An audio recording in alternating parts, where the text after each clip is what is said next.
에서 소비가 줄어드는 거지. 12%를 넘어가면 소비 올땡이 됩니다. 그러면 우리가 야채를 많이 먹으면 몸이 산성에서 알칼리를 받기 때문에 또 약방이 망하겠죠. 병원이. 요게 연결고리가 다 물려있어요.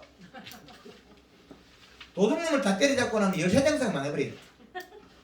그 열쇠장사하고 경찰 가면 도둑놈 미워하잖아요. 열쇠장사가 도둑놈 밥줄인 도둑놈이 열쇠장사가 있어요.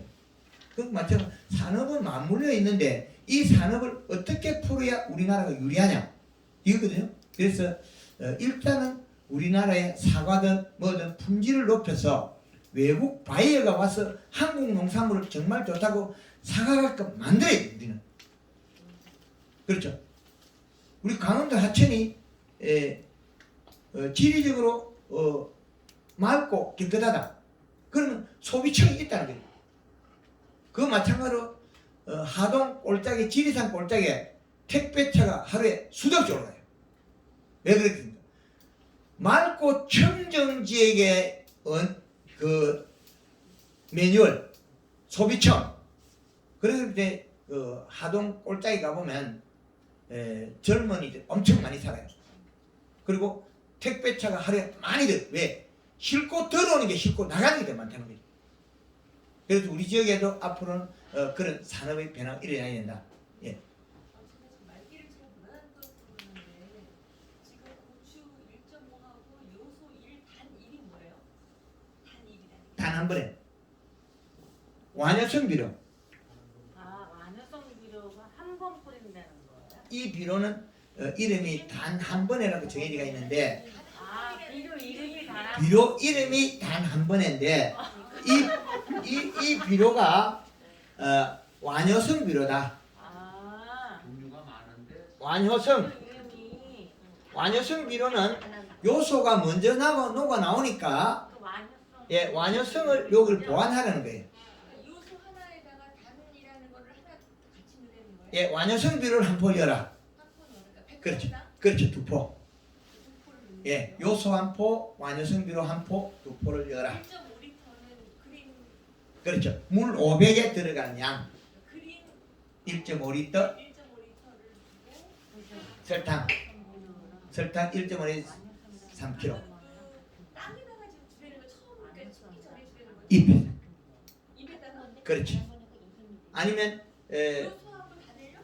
아니요 이거는 땅이죠? 땅에다가 그렇지. 토양에다 뿌리고 로타리 쳐서 심어라. 개분 작업해서 비닐 깔기 전에 들어가는 비료 양.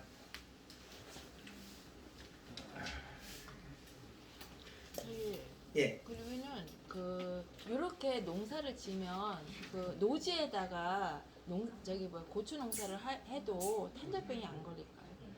탄저병은 약으로 잡습니다. 아, 탄저병이. 예, 약으로 잡아요. 그게 그놈이 계속 그 날아가서 나오기 때문에 약으로 잡아야 됩니다. 선생님 그리고 저기요 예, 그럼 생강도 지금 일주일 간격으로 계속 이렇게 연면시를 하는 건가요? 예, 하면 엄청 큽니다. 예, 일주일 간격으로. 예. 이 고추를 제거해 보면 이렇게 연면십에 설탕하고 하면 키가 많이 안 자라요. 고추가 엄청 많이 안 자라면서 그냥 키가 커야 많이 다르는 줄 알아요. 마디가 짧아요. 짧고 계속 열어요. 근데 고추가 그 황금알은 4대 공식에 보면 이렇게 했을 때 이 방아다리 잎은 한 30cm 돼도 괜찮다 좋다. 잎하고 잎 자루하고 합해서 그럼 여기 세 번째 잎은 몇 cm에 규격을 정해놨어요. 다섯 번째 잎부터 잎의 꽃핀 날 아침에 잎의 센티미터가 잎 자루하고 합해서 13cm를 되면 1등이다. 식물을 언어화해놨다. 공식적으로 언어를. 그래서 앞으로는 그런 체계화된 농법. 그럼 예. 네, 제가 유튜브를 보니까 어느 저기에서는 밑에를 다 흩어주라 그러고 방아다리 밑에 거를 또 어느 쪽에서는 그 밑에를 해주지 않아야지만 여름에 더웠을 때 지혈을 잡아준다 이렇게 나오더라고요. 그 다 뻥이에요. 네, 다 흩어주게 예. 이놈도 뻥이 전도 뻥이. 잎이 두꺼워서 하엽이 말을 적는 것 같으면 이시가 낮아요. 비료값이. 하엽이 두께를 유지하고 있는 것은 뿌리에서 올라온 비료를 먹고 온 양이거든요. 그래서 탄수화물을 공급시켜서 잎이 두껍고 단단해야 돼요. 비료값이 이시값이 1.5를 유지하고 설탕을 먹어 잎이 두꺼워지면 요게 영양 축적을 더 못하면 이거 돌아가요. 잎이 뒤집어 까베게 돼요. 영양이 많으면 요놈이 마늘은 이렇게 하트가 되죠. 그러다 보면 뒤틀려요. 까베게 되거든요. 요놈이 영양이 많으면 어떻게 잎 자루줄기 있죠. 여기에다 영양이 더 집어야 틀어지는 이렇게 잎이 뺑 돌아가요. 고추에 영양이 많으면 하엽이 노화가 안 되고 잎이 돌아갑니다. 이렇게 이 방향은 모르겠던 시 방향이 시 방향은 몰라도 요놈이 돌아가요. 영양이 많으면 잎이 뺑 돌아가요. 이렇게. 그런데 첫 번째 이렇게 우리 고추 심으면 첫 번째 이렇게 달린 그 잎은 따주잖아요. 그 나쁜 놈들 하면 안 되는데 안 따져요? 그걸 따면 안 되지. 맨 처음에 올라오는 그 가지 있잖아요. 잎을 따면 안 되고 가지 맨 처음에 올라오는 가지 이렇게 따주잖아요. 예, 수는 따는 거는 객가지를 따는 거는 좋은데 내가 필요에 따라서 요 잎을 따는 건 안 좋아요. 제가 말하는 잘못되는 그 예, 잎은 처음에 올라오는 가지 있잖아요. 뿌리로 내려가는 영양량이기 때문에 잎을 훑어버리면 뿌리가 활동량이 줄어들어요. 그때 처음에 올라오는 가지는 따주고 예. 있습니다. 그리고 요게 연면시비하고 그 고추를 달아놓으면 그 손이 안 들어가서 잘 못 따요. 너무 많이 열어가요. 뼈키 열어가 손이 안 들어가요. 그러면 첫 번째 방아다리에 열린 그 고추를 따주는 게 좋아요? 안 따주는 게 좋아요? 비료값이 맞으면 따면 안 돼요.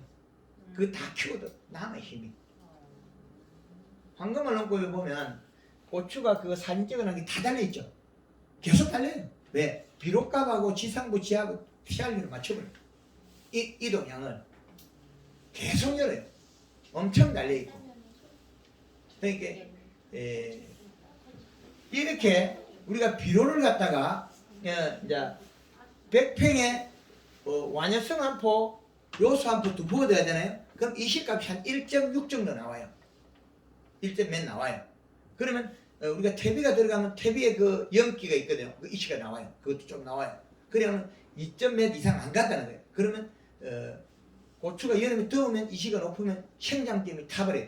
뿌리가 타는 게 아니고 잎이 타버려요. 비료값은 조금 3점대 넘어가도 뿌리는 안 죽고 살아있으나 잎이 타 죽어요. 우리는 비료가 높으면 뿌리가 타 죽나 그러죠. 그건 뒤 높을 때고. 우리가 2.8 이하에는 뿌리가 안 죽고 잎이 타 죽어요. 겨울은 또 2.8이라도 괜찮은 게 많아요. 하우스 고추는 2.4를 맞추거든요. 노지 고추 2.4를 맞추면 잎이 다 죽어버려요. 뿌리가 다 죽으니까 잎이 다 죽어요. 온도에서 못 견딘다. 그래서 비료값에 대한 거와 여기에서 우리가 저 짧은 시간에 대면해서 제가 강의를 하는 거 한계가 있거든요. 그 유튜브 영상에서 많은 걸 보시면 돼요. 유튜브에 검색어 황금알원법 그 유튜브에 들어가서 먼저 황금알원법 치고요. 그럼 여기다가 고추 치면 돼요. 한 칸 띄워서 고추. 그럼 감자, 단감, 사과. 그러면 강의 내용들이 엄청나게 많이 나와요. 그 내용들을 앞으로 정립해서 하나의 그 틀을 만들면 우리나라에서 쓸 수 있는 기준 자료들이 많이 나오겠죠. 그래서 농업의 중심이 우리나라에서 틀이 만들어져야 된다. 각 지역마다 이게 잘못된 것들이 많아요. 특히 이제 상록수 같은 게 제주도만 있거든요. 상록수 제주도와 남해안 쪽 아래쪽에 그 아랫역에 그 전라도 쪽하고 있는 그 유자 저놈들도 보면 비료값이 기준이 없기 때문에 친환경 얼어 죽어버리기도 하고 문제가 많이 발생해요. 단위 면적당 생산량이 많은 것들은 상록수예요.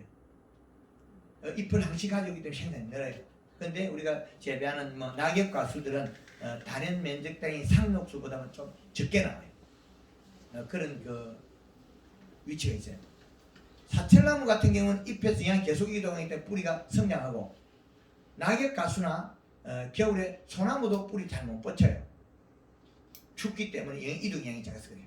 그래서 우리가 재배하는 낙엽가수, 우리가 그 1년생 겨울에서 얼어 죽는 작물들 이런 걸 재배할 때는 20갑과 잎 두께 요 기준만 잡으면 큰 장애 없이 잘 자랍니다. 질문? 네. 예. 생강을 4월 10일 날 파종을 했거든요. 하우스에. 예. 근데 물을 파종하고서는 한 번 줬어요. 예. 이게 뭐 그 수분 유지를 하려면 싹도 안 나왔는데 물을 요만 계속 좀 물어보면 되고요. 측정기. 그게 없으니까 그러지. 요만 좀 발로 밟으면 돼요. 어디 갔다 왔어요? 생강 심으고 발르고 꼭꼭 밟아라 할 때는 어디 갔다 와가지고. 아 이건 발로 저 롤러로 해서 다 다졌죠. 근데 발로 밟은 거는 좀 부족해요. 그리고 물을 흠뻑 줘가지고 밀착이 되면 되거든요. 예. 아이 물은 뭐 그러니까 물을 계속적으로 뭐 아니요, 한 번만 흠뻑 줘가지고 요 생강 구 자체, 종구 자체에 네. 압착이 돼가지고 얘가 내가 흙 속에서 심겨 있다 얘를 느껴야 돼. 그러면 수분율 35에서 45%, 35%에서 45%. 그 처음에는 100%가 됐다 낮춰지면 되거든요. 그러니까 롤러를 싹 미니까 예, 뭐 테니스장 돌린 것처럼 그렇게 빤빤하게 돼가지고 예. 근데 부익포를 덮고 물을 줬단 말이에요. 부직부직고 물을 주면 물이 고루 안 가죠. 이제 생강을 그냥 물을 흠뻑 줘가지고 자주 줘갖고요. 풀을 발화시켜 버려야 돼요. 생강보다 풀이 먼저 나니까 플렉스 삭히고 제초제 쳤어요. 플렉 쳐가지고 안 올라오는 거 쓸 게 아니고 발화를 시켜버려요. 풀을 발화를 시켜버려야 돼요.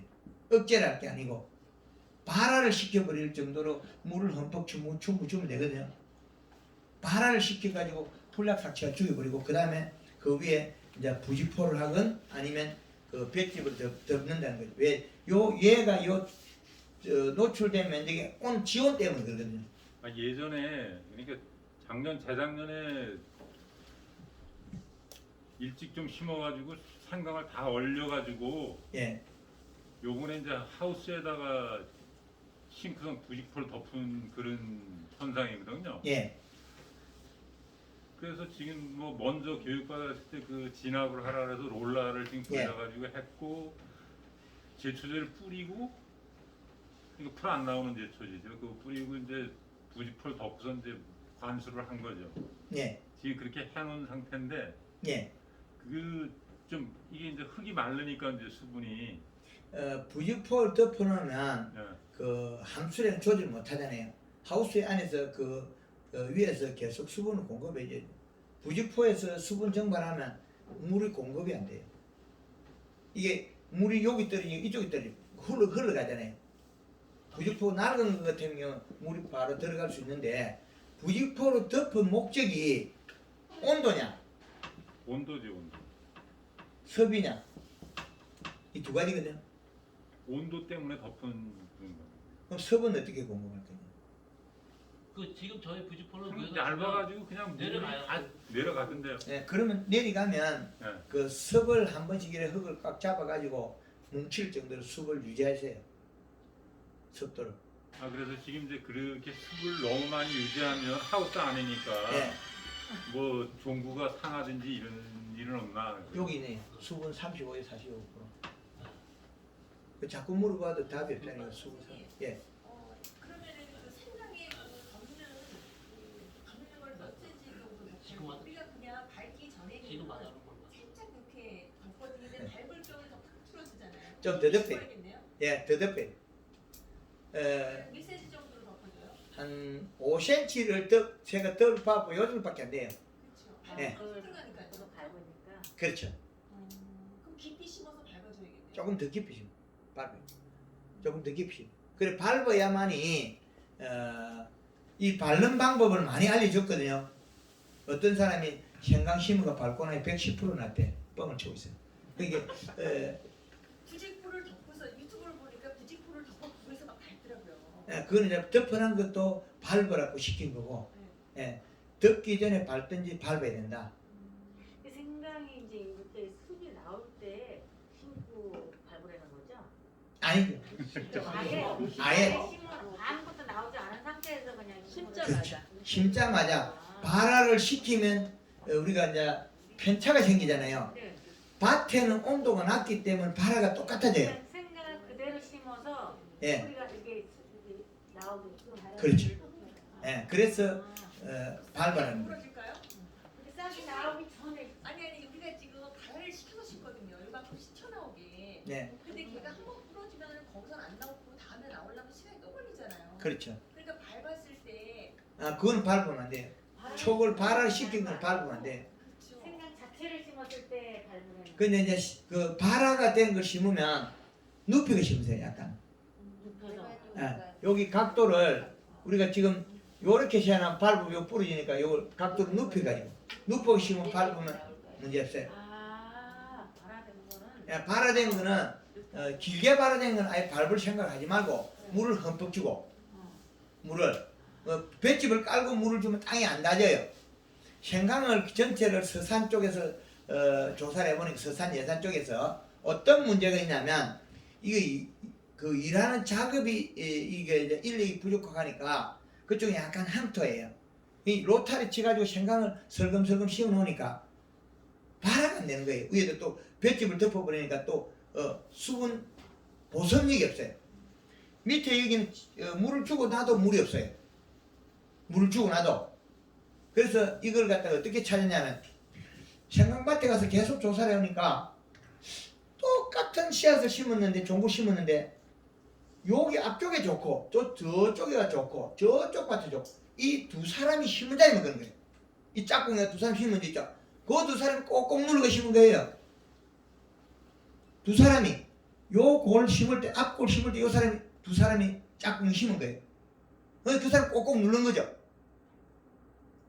그래서 또 저쪽 가니까 이 사람이 또 저쪽 이골 심고 저쪽 골 심었죠. 거기도 잘 났어요.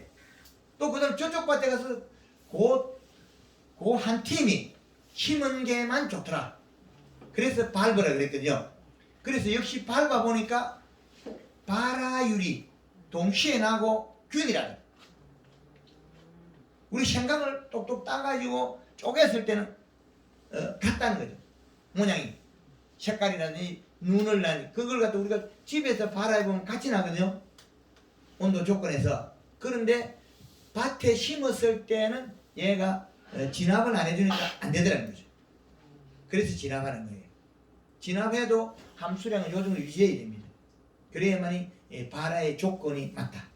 그 외것 온도거든요. 수분 온도. 발화되는데 뭐 비료 양하고 너무 많으면 상하겠지만 그건 관계없다는 거죠. 요 비료 양이 유지돼야 됩니다. 그래서 일부 유튜브 보고 한 사람들은 생산량이 많아요. 이 시량 맞추고 열매 시비하고 요 발화. 저 서산 쪽에 예산 쪽에 가서 생강을 전체 이렇게 돌아보면 생강 그 밭에 가면 띄엄띄엄 다 피었어요. 안 난다는 거예요. 그분들이 안 나는 종자를 심진 안 했어요. 그래서 20m를 가지고 수분 측정에 물이 없어요. 수분이 없어서 발화 안 하더라. 그래서 우리가 생강에는 꼭 진압을 해야 되겠다. 그리고 진압을 하고 빠른 시간에 물을 줘야 되겠다. 그래서 수분 유지에 좀 발화율 좋아요.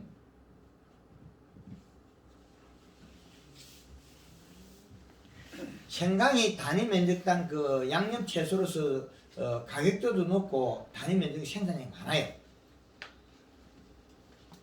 발화가 문제돼서 그렇지. 그리고 기준값의 비료를 꼭 맞춰야 됩니다. 그 비료값이 작은 경우가 많더라는 거죠.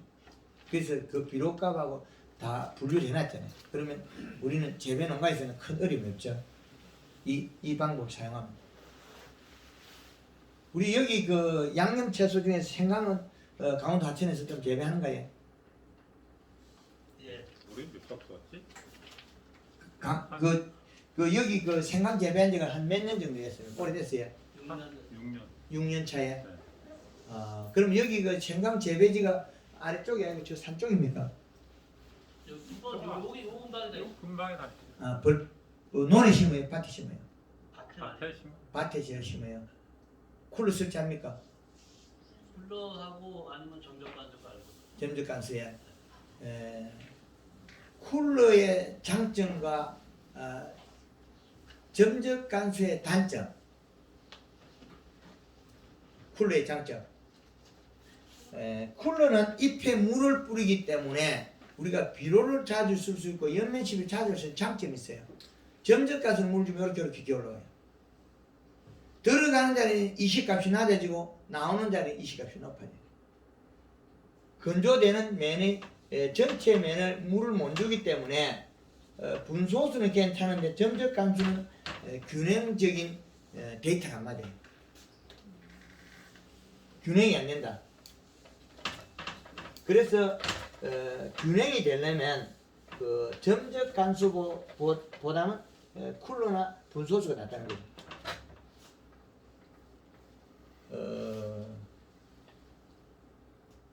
전라도 고흥 지역에 젊은 친구가 둘이서 와가지고 애플 망고를 심었는데 이 두 사람이 오이를 재배하고 애플 망고를 심었어요.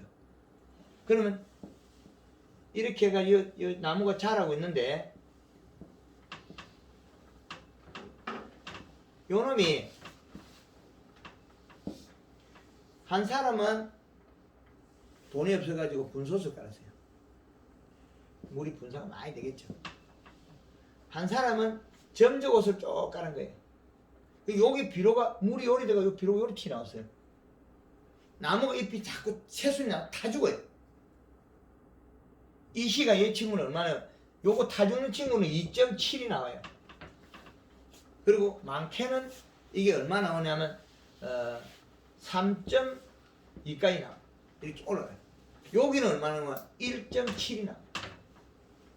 분소저저 물을 뿌리가 이 시를 자꾸 끌어내리니까 이 시가 한 요 정도 나와요. 요건 망고가 잘 자라요. 요건 문제가 되는 거죠. 채순이 나오다 자꾸 타 죽어요. 왜 그러냐면 여기에서 점적호수가 물이 요렇게 또닥또닥 떨어지면 요렇게 올라가요. 여기서 수분 증발이 일어나잖아요. 그럼 비료가 이렇게 올라가요.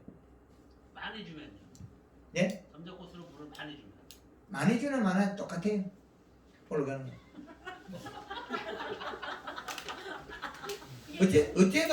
어째도 요리다가 요리 갈 거니까. 이렇게 물에 잠기도록 주거든요. 저는 그 점점으로 예. 딱 잠겨서 딱 없어질 때가요. 예. 어쨌든 요리가 또 요서 마를 거니까. 위에 마를 거니까. 그 요놈이 요서 우리 옹달샘을 파가지고 물 나오는 데가 맑고 그 가위가 탁하죠. 그건 똑같아요. 여기에 물이 많이 들어가니까 요렇게 이동해요. 근데 물은 이동했는데 물 속에서 비료는 이렇게 잘 이동 못해요. 이제 이해됩니까? 같은 놈이 맹물은 잘 이동해 비료 같이 이동했거든요. 여기서 용해도가 이렇게 바뀌긴 어렵다는 거죠. 그렇죠? 용해도가 여기에 있는 농도가 높다 해서 이렇게 역으로 잘 못 온다는 거죠. 이해됩니까? 예. 용해도가 여기에서 농도 높은 게 이 역으로 오긴 어렵다는 거죠. 그럼 그 함수량이 같기 때문에 이동 잘 못한다는 거죠. 그래서 그러면 거꾸로 이야기하면 점적으로 물은 주고 비 올 때 비료하면 똑같아요. 울루뿌리 났으니까. 그지? 그러면 똑같아져요. 그러니까 지금 저 점적을 저렇게 했을 당시에요. 그러니까 점적으로 영양분을 공급하는 비료분을 공급하는 게 아닌데도 저런 현상이 나온다 이게. 그렇죠. 인삼이 말라지는 게 똑같아요. 점적에 여기 주면 이쪽에 말라 죽어요. 이 시간. 그러니까 이제 저 같은 경우에 시설을 할 때 도마도 재배를 하거나 그러면 뭐 기비를 거의 안 하는 편에서 나중에 이제 추비로 계속 하잖아요. 예. 그렇게 될 때는 이제 뭐 이식값을 0.9에서부터 1.7까지 올렸다 내렸다를 계속 반복적으로 하는데 그때도 그런 현상이 나오나요? 잎 테두리를 보면 돼요. 잎 테두리가 이렇게 올라가 요놈이 요렇게 잎이 생겼죠. 요 가위 테두리 보면 노랗게 돼요. 잎이 비료량이 많아서 탈 때는 요 가위 테두리가 노래. 아니 그 시설 도마도를 할 때는 뭐 주기적으로 매일 이제 반수를 하니까 그게 이제 0.9도 시작해가지고 계속 0.1씩 올라가서 1.7이 되면 또 역순으로 내려오고 이제 이렇게 계속 농사를 지어왔었는데 지금 이 말씀을 들으니까 이거는 이제 토양에 있는 비료도 저런 현상을 발휘하는구나 하는 그렇죠. 그래 되고 도마도는 이시가 토마토는 우리가 토마토는 이시가 한 2.6 정도의 이시를 올리거나 이 정도 뭐 3.2까지도 올리는데 이게 다르거든요. 토마토는 어지간해가지고 비료를 많이 뱉어내질 않아요. 일액이 안 뱉어낸다는 거예요. 일액. 그렇게 입 속에서 어지간하면 먹어내요. 근데 비 많이 먹으면 입 속에서 얼룩얼룩해지고 누룩해가지고 누룩하게 도마도 잎이 이래 되는 경우가 있어요. 지금 요것처럼 입 속이 누룩하게 되는 거 있죠. 그죠? 잎이 뒤집어져 갖고 도마도 잎이 뒤집어진 거는 잎이 두꺼운 거예요. 그러면 그 속에 이렇게 되는 거 보시죠. 이식값이 높은 거예요. 근데 요거는 비료값이 떨어져서 이렇게 되는 거예요. 급작스럽게 성장을 하면서 비료분이 빠져나가서 그래요. 요 부분은. 노랗게 된 거. 예. 노랗게 된 거. 그렇죠. 그래서 생강도 비분이 높으면 잎 테두리가 타더라는 거죠. 타요. 잎 테두리가 비분이 높아서 잎 테두리가 타는 건 어떻게 치유할 거냐? 맹물을 뿌려야 돼요. 네. 맹물을 뿌리거나 설탕물을 뿌려서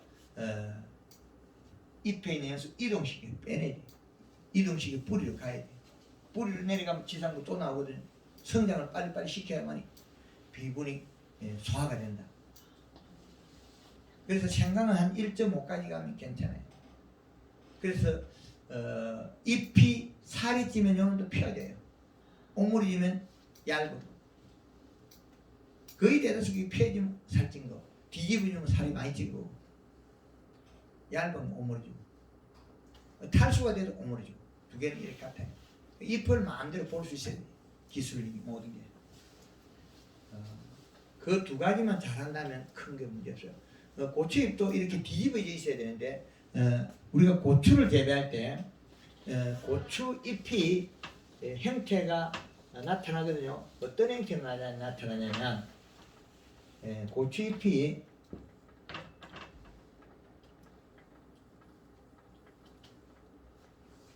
어깨가 너르고 쪼삐져야 되는데 이게 이 잎이 여기서 둥글고 이렇게 되면 이건 수분 부족에서 둥그러지고 그 다음으로서는 비료량이 부족하면 잎이 둥그러지면서 순이 멈춰요. 이 잎 요거 길이가 꽃핀 날 아침에 13cm가 되면 13cm가 되고 잎이 요 모양이 되면 고추가 다 쪽쪽 발라요. 요래 둥그러지면 고추가 고가가 나와요. 고가가 나오는 게 잎 두께가 얇거나 함수량이 부족할 때 나오는 거예요. 잎이 요 모양이고 꽃핀 자리에서 낙화가 없어요. 둥그러지면 낙화가 일어나요. 그거는 뭔가가 부족하다는 거죠. 부족한 게 첫째적으로는 둥그러지면 함수량이 부족해지는 게 그거고 함수량이 부족해지면 둥그러져요. 함수량이 부족하고 그 뒤에는 비료값이 낮으면 둥그러져요. 잎 모양을 보고 알 수 있어요.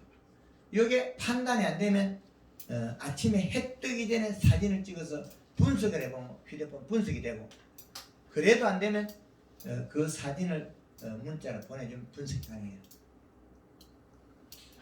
잎 모양을 보고 다 분석할 수 있어야 된다. 우리는 잎의 모양을 보고 잎의 모양을 보고 분석을 못하면 안 된다는 거죠.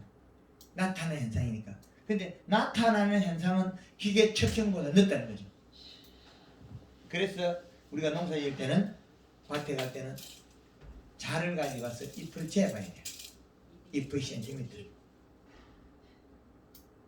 그래서 잎의 센티미터를 재보지 않으면 우리가 기준값을 잡기 어렵습니다.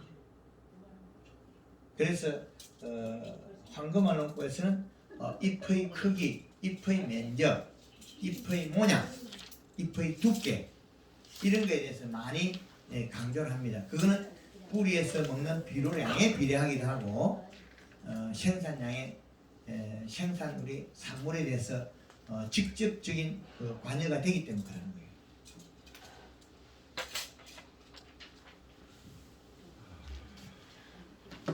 올해 그 다들 농사지면 그 이제 대박 나겠죠. 네.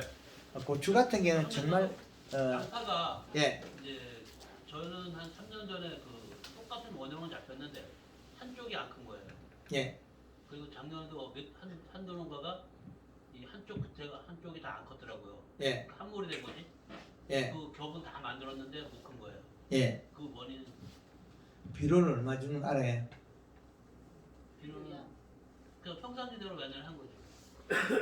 그러니까 저희는 하우스 그게 이제 노지에서는 잘 안 나오는데 하우스에서 보편적으로 많이 나오는 편이더라고요. 그것도 이제 이게 양파가 요렇게 돼가지고 요렇게 딱 잡고 있잖아요. 그래도 요 안에 순이 많잖아요. 예. 요 사이에 비료가 들어갔을 수도 있어요. 그것도 비료가 들어가면 한쪽에 양파 꺾일 거예요. 여기 들어가는 게. 마늘 같은 경우는 들어가서 꺾이지도 안 하고 안에 있는 생장 때문에 문제겠지만은 요 놈이 요 안에 있는 양파 종구에 들어가면 여기도 새순이 나오잖아요. 그럼 요게 들어가가지고 아마 장애를 죽지 않았느냐. 근데 요게 센터로 안 들어가고 다른 겹으로 들어갈 수 있다. 다 크기 전에. 그러면 뭐 잎의 이 겹수가 5, 6번째 끼 거리 됐느냐 7, 8배 그 사이에 잎이 비료가 들어가는 그 차이겠죠. 그러면 안에 거는 둥그렇게 돼 있으나 요쪽에 가쪽에 있는 비료 들어간 쪽 있잖아요. 그쪽에 여기가 못 자라겠죠. 비료에 의해서. 비료가 외부에서 들어가서 생장점 가까운 쪽으로 갔다는 거죠. 그래서 요쪽에 파괴됐다는 거죠. 그 질병도 아니다는 거죠. 그거는. 이게 이제 노지 거는 워낙 작게 주는데 양파는 그 하우스는 좀 컸잖아요. 그게 뭐 이거는 괜찮다 해가지고 비료를 주는 경우. 그리고 노지하고 하우스하고 두 군데를 보면 하우스가 그 단위 면적 생산이 높죠. 비료는 많이 줬을 때. 노지는 적게 주고 하우스는 많이 줬다는 그 차이죠. 많이 주다 보면 비료가 요 사이에 끼워져 있는데 그 비료를 NK를 썼을 가능성이 많다. NK가 잘 안 나온다 그랬잖아요. 요소는 빨리 나오고. 우리 비료 주고 보면 쿨러를 돌렸을 거거든. 그렇죠. 돌렸는데 요 놈이 남은 아까 뭐라 했어요? NK가 안 녹는다 그랬죠. 요 놈이 끼 가지고 안 녹고 천천히 녹고 안을 들어갔다는 거죠. 이제 이해됩니까? 유권 해석에 따라서 많이 바뀌어요. 유권 해석에 따라서. 제가 물어봤을 때는 뭐 가스 장애 한쪽이 가스 장애니 뭐 이제 아니면 뭐라 그러지? 가스 장애면 왜 피부에서 일어나요. 이쪽에서. 피부에서. 그 피부 한 장이 상해고 끝. 근데 요소라면 요게 녹아서 없어지는 경우가 많아요. 쿨러도 잠시 없어져요. 근데 NK는 인계가 안 녹아요. 쿨러 돌리는 그런 농약 안 녹거든요. NK 비료 뿌리고 나서 비 오고 나서 안 녹은 경우가 있죠. 단단해가지고. 그럼 결합된 그놈이 녹아서 뒤에 이슬에 의해서 살살 들어간 거죠. 그럼 안에 여기 조직이 작아서 문제가 되는 거죠. 이제 이해되죠?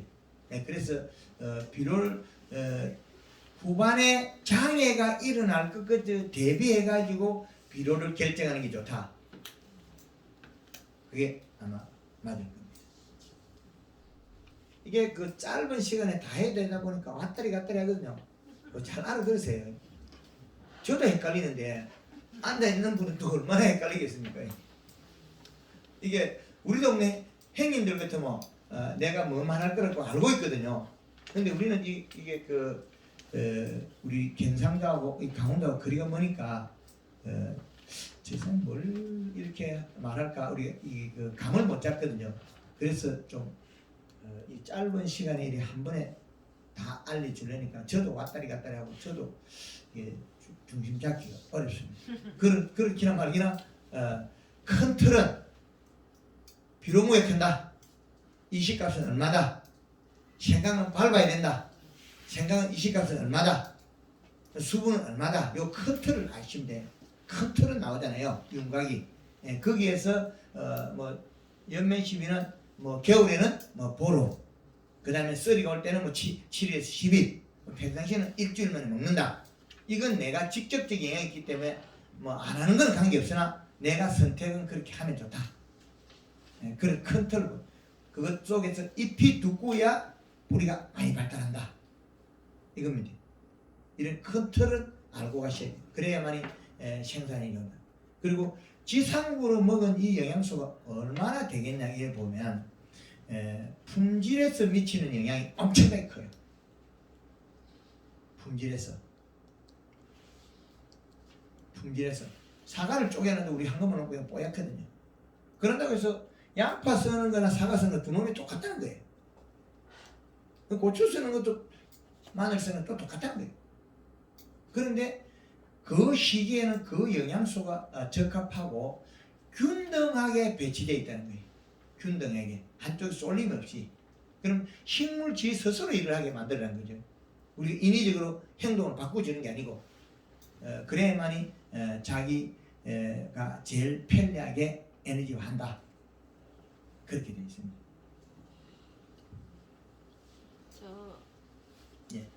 저거하고는 상관이 없는데 이제 양파 많이 하고 상추 농사를 지을 때도 이렇게 설탕하고 그런 거 해서 같이 이렇게 살포해도 괜찮은가요? 괜찮아요.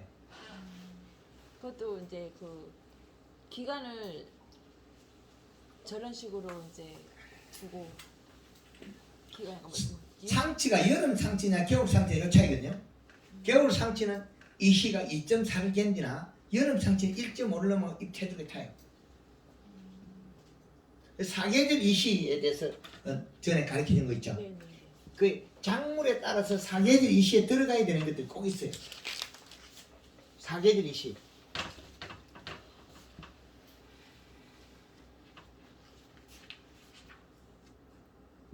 이 축은 우리가 봄, 여름, 가을, 겨울에 하는 거의 그 기준치에 해당하죠. 12월 31일, 3월 28일, 6월 30일, 9월 30일. 자, 이렇게 돼 있죠. 그러면 이 기준값에서 보면 겨울에는 작물이 이시가 2.4의 이시를 견디면 여름엔 1.5의 이시라는 거죠. 그래서 전구지 밭에 1.5 이시를 맞춰 경력이 나온 거예요. 여름에. 또 작물마다 먹어도 견디는 힘이 다 달라요. 대파밭에도 여름에 이시 1.5를 잡았는데 이거 높아보면 가버려요. 근데 비료값이 우리가 완효성 비료를 쓰냐 속효성을 그 차이거든요. 상치를 여름 상치를 재배하면서 속효성을 쓴다면 문제가 많겠죠. 먹는 양보다 한 번에 많이 나오니까. 그래서 완효성 비료를 잘 조절했으면 우리가 일이 수월하죠. 생강밭에다가 비료를 뿌리는데 속효성을 뿌릴 거냐 완효성을 뿌릴 거냐 이렇게 되거든요. 생강은 두둑에 비닐이 없으니까 다 들어가잖아요. 근데 고추 같은 경우는 헛골에밖에 비료를 못 하거든요. 속효성을 넣어도 녹아 들어가도 되거든요. 그거는 녹아서 들어갈 거니까. 그래서 헛골에 비료하는 고추는 속효성 한 포 첫 주기에 한 6월 말경이 되겠죠. 고추 주렁주렁 있으면 6월 중순 넘어서 그때 요수 한 포 단 한 번에 한 포 해도 괜찮다는 거죠. 두 포를 써도 그 다음부터는 한 포 한 포 쓰면 되거든요. 한 포씩만. 근데 여름 봄하고 가을은 이시 1.8을 잡아주면 되거든요. 자, 겨울에 하우스에 재배하던 상추를 그 밭에서 여름 재배하면 잎이 다 죽어버려요. 상추가. 이 시값이 다 안 없어지기 때문에.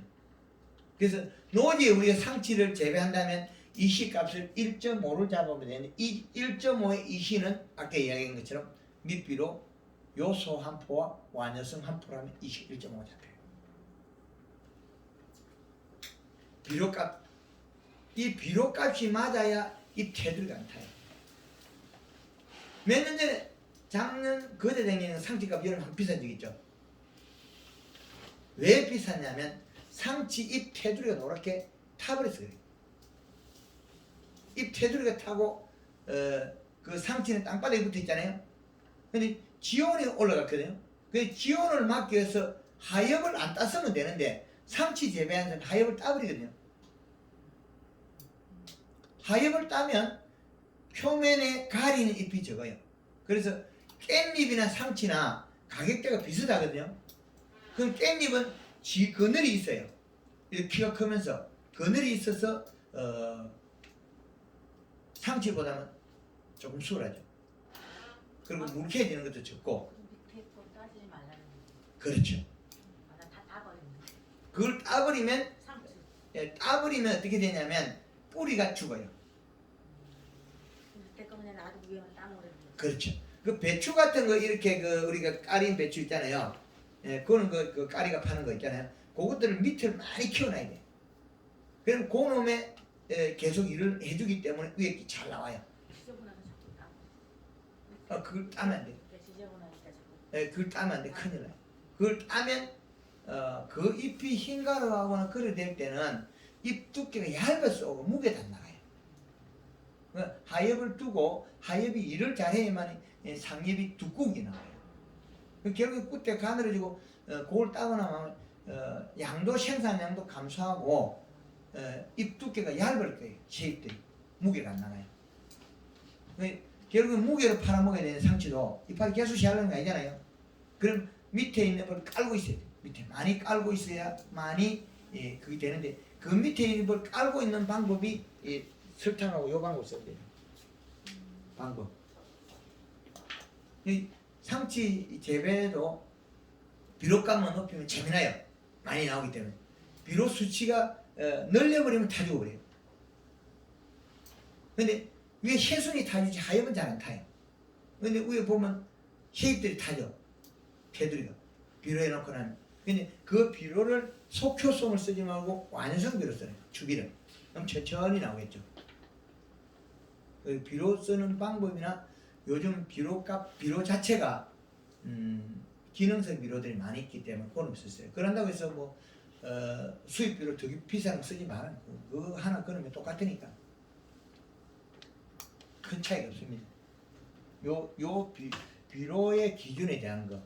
근데 요거는 비료지만 수분은 동일합니다. 35에서 45%. 이거는 기준값이 똑같기 때문에 염려 안 해도 된다는 겁니다. 수분. 비료값 매고 비료값 이시의 수분량. 그냥 남은 온도잖아요. 계절의 온도. 우리가 온도를 제어하기는 좀 많이 힘들죠. 시설비가 많이 들고 돈이 투자가 많으니까. 그런다고 상추 재배하면서 여름에 에어컨 안 틀잖아요.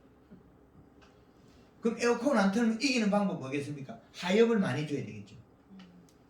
하엽을 많이 주면 괜찮다는 거예요. 그리고 설탕값을 높여야 돼요. 내일 서천천에 갈 건데 여름 재배 배추를 계획하거든요. 여름 배추. 우리 여기 7월 초에 배추 심어가 해본 사람 있습니까? 없어요. 없어요? 7월 초에는 해면 다 죽잖아요. 비 오고. 7월 초에 무 심어가지고 키워본 분 있어요? 여기 있습니다. 있어요? 우리 쪽에서 요보다 조금 위에서 네.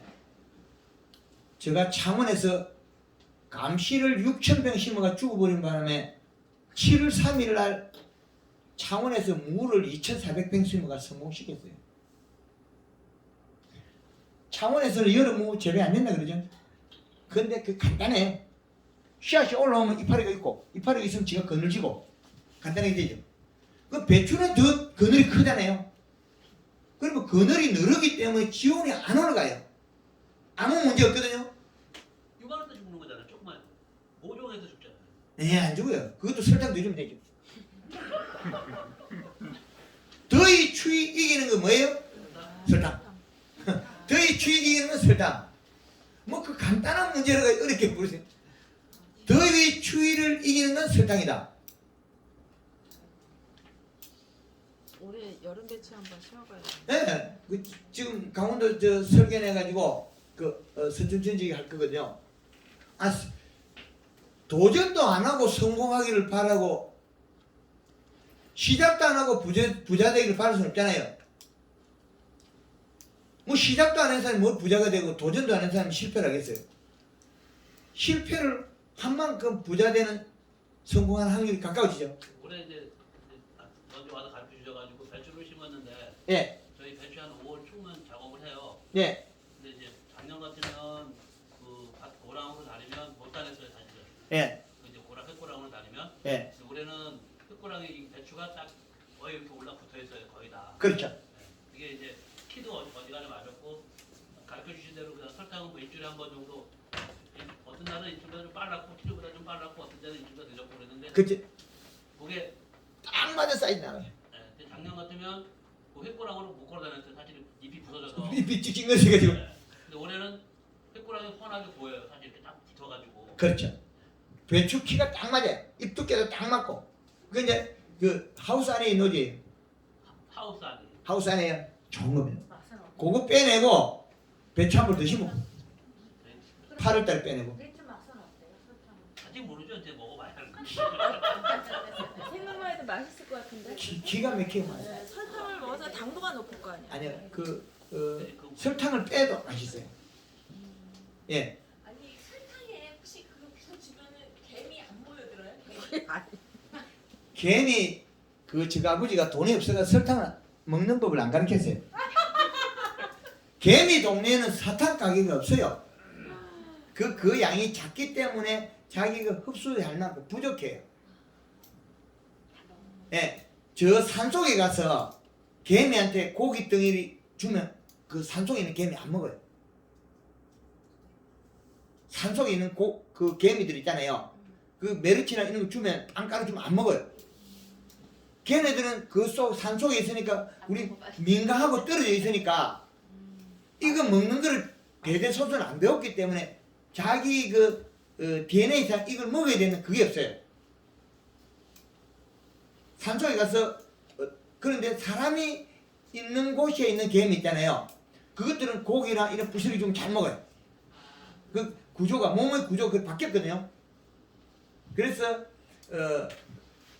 배추를 갖다가 더위를 이기는 방법은 뭐 여기 7월달에도 이불 덮고 자죠. 7월달에는 좀 더워요. 더워요. 더워요. 더운 건 똑같아요. 창원이나 여기나 똑같아요. 똑같아요. 밤 온도는 강원도가 약간 낮은 그럼 가능해요. 뭐 한 곳이라도 견딜만 하면 되죠. 한 곳이라도. 그러면 제가 무를 7월 3일에 심었는데 자, 무두둑이 있잖아요. 여기다 무를 심었단 말이에요. 그 손으로 심어요. 단점이 있어요. 여기 흔적을 알아야 여기다가 톱밥을 넣는 거예요. 요 자리 톱밥을 탁탁 놔놓으면 이 톱밥은 바람이 잘 안 날아가고 여기다가 밑에 지원이 안 올라가요. 근데 그게 조금 심었을 때는 가능하지만 그거 많이 심는 거를 어떻게 제가 2,400평 심었어요. 그거를 2,400평 그거를 요강적으로 심을 텐데 그 얼마 안 들어요. 톱밥 2,400평 톱밥 다 나가 다 했어요. 근데 요래 조금 찌나무 있죠. 얼마 안 들어요. 그 씨앗 심은 자리가 딱 나오면 되거든요. 근데 기계가 쭉 못 믿는 단점이 있는데 그 기계 미는 자리도 있잖아요. 표시를 하면 돼. 뭐 한 개 뭐 날개 달아가지고 씨앗 심은 자리 똑같 찢기게 하면 돼요. 그럼 그 자리에다가 우리 톱밥 넣으면 돼요. 비닐을 깔으면 안 된다는 거잖아요. 저기서 뒤집어요. 그렇죠. 근데 저는 비닐을 깔고 했습니다. 사실은 까만 비닐, 당과 묘목 재배하는 까만 비닐 까는 거 있죠. 그 구멍에다 심었어요. 근데 7월 3일에 심고 7월 4일에 비가 왔어요. 그럼 발화가 잘 때 잘 이틀 피워가지고 발화가 잘 돼가지고 얘가 문제가 어디에서 발생하냐면 비가 많이 오면 이 두께가 얇아져서 얘가 상하거든요. 무가 상하는 원인이 잎 두께가 얇아서 무 몸통에 탄수화물 농도가 떨어져서 더위를 못 이겨서 상했단 말이에요. 근데 우리가 빛나리를 치거나 칼슘을 쓰면 잎이 딱딱해지잖아요. 그러면 뿌리로 내려가는 연수 없어요. 그러면 무가 썩어요. 근데 무가 안 썩으려고 하면 이 시가 한 0. 무가 안 썩으려고 하면 이 시를 0.7, 8 이하를 잡아야 돼요. 그 무는 0.8 이하. 여름이니까. 그럼 요 배추도 요 방법을 딱 잡는 거죠. 배추는 이 시가 요부터 낮춰야 돼요. 배추는 0.6 이하. 요거는 0.6 이하를 잡으면 되겠죠. 배추. 그러면 요거를 심었을 때 배추는 자기 잎을 가지고 있단 말이에요. 그런데 뜨거워서 뒤가 죽을 버릴 것 같으면 우리는 요놈이 우리가 육모 나갈 때 설탕물을 딴땡기고 심으면 되거든요. 설탕물을 아까 이야기한 것처럼 물 500에 골드그린 1.5리터 설탕 한 5kg 정도 해가지고 조를 줘갖고 이 배추를 심었단 말이에요. 여기 뜨거워 죽을 거예요. 요놈에다가 위에다가 톱밥을 홀랑 뿌리나. 톱밥을. 그러면 그러면 요 옆에 지온이 떨어지거든요. 그럼 지는 나올 거니까 이제 삐죽고 나올 거예요. 그때까지 에너지는 몸속에 우리 먼저 먹이놨다는 거예요. 그러면 여기 뜨거워가 죽을 것만 막아주면 되거든요. 무는 우리가 심었을 때 톱밥을 놔놨기 때문에 지온이 없거든요. 여기 올라와도 무는. 근데 여기 지온이 없잖아요. 배추는 심으면 지온이 있단 말이에요. 그러면 영양을 먼저 많이 먹여가지고 이해됩니까? 예. 탄수화물을 먼저 먹이가 한 3kg가 한 5kg 또 먹여가지고 심어버린 거예요. 심어놓고는 우리가 물 주고 사르면해놓고는 톱밥을 뿌려요. 그러면 여기에 있는 지온을 낮춰버리는 거죠. 그럼 여기 지온만 낮으면 잎은 햇볕에서 죽지 않아요. 문제는 지온이 문제거든요. 지온만 떨어뜨린대. 근데 배추를 심고 지온을 떨어뜨려야 되는데 지온은 톱밥으로 잡습니다. 그러면 쉐이프 삐죽고 나오는 시간적으로 잎에 들어있는 영양소로서 충분하다. 그럼 쉐이프에다 영양을 공급하면 다시 하면 되거든요. 이 가능해요. 지금 우리가 더 소득을 높이려면 배추를 갖다가 언제 뽑아야 되겠습니까? 9월 20일이요. 9월 10일에는 배추 싸요? 8월달 맞아요. 8월달 최고 비싸요. 가장 비싸요? 방법은 이 방법이에요. 그러면 우리가 투자를 했는데 가령 배추를 우리가 심는 거 있죠? 배추 파종기 심을 자리에 미리 톱밥을 다 흩쳐놓고 딱 간격 맞추고 흩쳐놓고 파종기를 딱 심어보면 그 지온이 안 올라가겠죠. 그 톱밥이 있으니까. 그리고 위에만 조금 뿌려주면 되겠죠. 잎에다가. 방법은 나올 수 있다는 거죠. 지온만 낮추면 되니까. 지온만 낮추면 되는데 이 방법을 썼을 때는 농비가 더 드는 건 아니고 우리가 겨울에 하우스에가 수치 가격 올리는 거 있잖아요. 그것보다 노지에서도 수치 가격을 늘릴 수 있는 이 방법이라는 거죠. 두 가지는 항시 비싸요. 여름 더위가 겨울 추위는 두 개 동일하거든요. 이 선상에 있는 건 두 개 똑같습니다. 겨울과 여름은 두 가지 선상이 있거든요. 이 두 가지는 변치 않아요. 겨울의 중심은 약간 벗어났겠죠. 1월 그 약 20일이면 요것도 7월 20일이 되겠죠. 이 선상이. 그러면 이 두 개의 선상을 지났을 때 빨리 나오는 게 가격이 비싸겠죠. 그럼 우리는 언제 심어야 되겠습니까? 이 선상을 지나서 수확을 하려면 8월 말에 빼내면 수확하면 되게 비싸다는 거죠. 그때는 누구도 이 선을 못 넘는다는 거예요. 근데 이 시기에 파종을 못 하거든요. 너무 뜨거우니까. 이 날짜가 겨울에 추운 날짜가 1월 20일이면 7월 20일이 한때이라는 거죠. 이 두 개가 선상이 같으니까. 그럼 이 시기에 파종한 사람만이 비싼 거예요. 이걸 지나야 비싸니까. 그럼 우리가 재배하는 것도 요 선상을 기준으로 해서 우리가 생산해, 봄 생산해 하우스에는 가격이 비싸고, 그럼 요 선상에서 씨앗을 파거나 봄밭 정식을 해야만 비싸다. 이거거든요. 이걸 풀어내려고 무수한 사람이 도전했는데 못 풀었다는 거죠. 이걸 못 풀었기 때문에 가격이 비싼 거예요. 이걸 풀어내는 방법 이야기한 내용입니다. 요걸 풀어내요. 요 자리에서 7월 20일에나 선상에서 파종을 해야 되는데 7월 20일이 너무 뜨거우니까 우리 7월 초에 파종하잖아요. 7월 초에 파종하는데 기온을 어떻게 잡을 거냐. 무는 쬐끄만 거 심으면 여기 톱밥을 놓으면 되는데 배추는 아예 이 간격자리에다가 아예 톱밥을 뿌려놨잖아요. 그리고 파종기로 딱 심고 그 구멍만 딱 건드리잖아요. 그럼 톱밥을 안 건드렸다는 거예요. 그리고 다시 그 옆에 있는 톱밥을 안 그러면 위에 더 뿌려가지고 흡착을 해줘요. 그래서 지온만 잡으면 되거든요. 지온만 잡으면 탄수화물하고 영양으로서 얘는 살려낼 수 있다. 이게 결론입니다. 지금 하우스 배추가 아달마가 사이즈 되는 거 있죠? 그거 똑같은 거고. 작년에 그 영월에서 8월 20일에 오이를 심었거든요. 대박 내줬거든요. 이 오이가 8월 20일에 하우스에 심은 오이가 그 더울 때 이 주인이 또 돈 더 벌려고 그 하우스 그 오이 심으려고 그러다가 들어가다가 파이프를 하우스 파이프 탁 밟으면 여기 딱 이래서 여기 다쳤어. 다쳐가지고 더 일을 못하는 거야. 그래가지고 밀려가지고 요날 심었어요. 그런데 오이 모종이 이렇게 돼요. 한 40cm 컸거든요. 오이 모종이 완전히 늙었죠.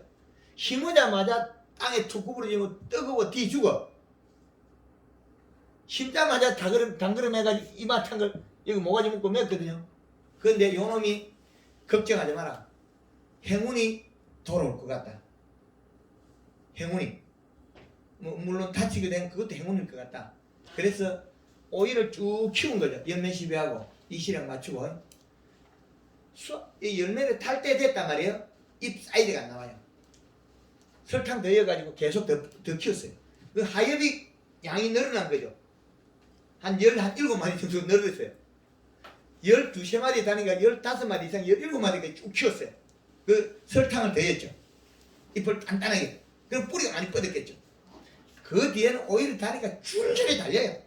언제까지 따느냐? 얼음이 올 때까지 땄어요. 작년 2월 달에 우리 집에 왔어요. 창원까지 영월에서 저를 만나라고 교육받고 가가지고 작년에 봄, 여름 고추한 거 성공, 오이한 거 대박. 옥수수를 심어놓으니까 옥수수에다 골드 칼로 한 3번인가 4번 뿌리니까 기가 막히게 맛있더라고. 한 박스를 저한테 보냈을 때 제가 센 걸 3자루를 먹었거든요. 그렇죠. 찰옥수수 센 거를 갖다가 골드 칼라 뿌려가지고 맛있게 하면 정말 맛있거든요. 그런데 일반적으로 우리 재배해가지고 영양소가 함유가 안 된 거는 껍질이 찌르게 딱딱해서 못 먹어요. 저요 어제 그저 옥수수 심었는데요. 예.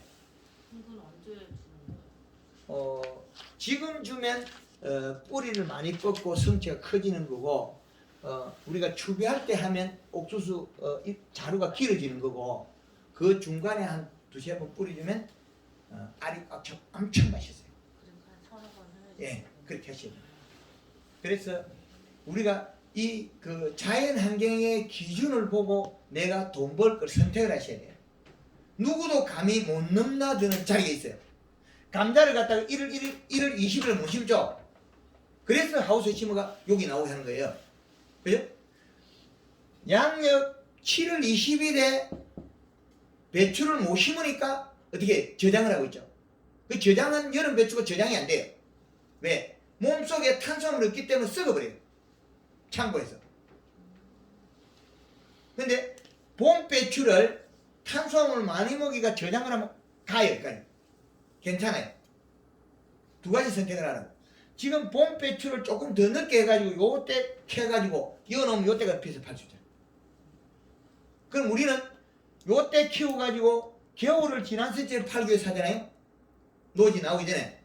그래 하는데 이거보다도 더 작전을 바꾸면 이게 힘든 게 하지 말고 좋은 시절에 해가지고 요 가서 캐가지고 요리해버려. 저장을 해가 돈을 벌어. 근데 몸속에 탄수화물 농도만 늘리면 되거든요. 영양 함량과. 계속 저거 하는 말이 뭡니까? 황금알 농법에서 할 때 저장이 몇 배로 간다 그러죠. 여기에서 키포인트를 잡아 사업성으로 전환하라는 거예요. 여러분들은 여기 와서 텃밭 농사를 짓고 온 사람 아니에요. 프로가 되기 위한 온 사람이 뭔가 살면서 두려워하거나 실패를 두려워해서 하면 이미 늦어요. 내년에 실패하는 올해 실패하는 똑같아요.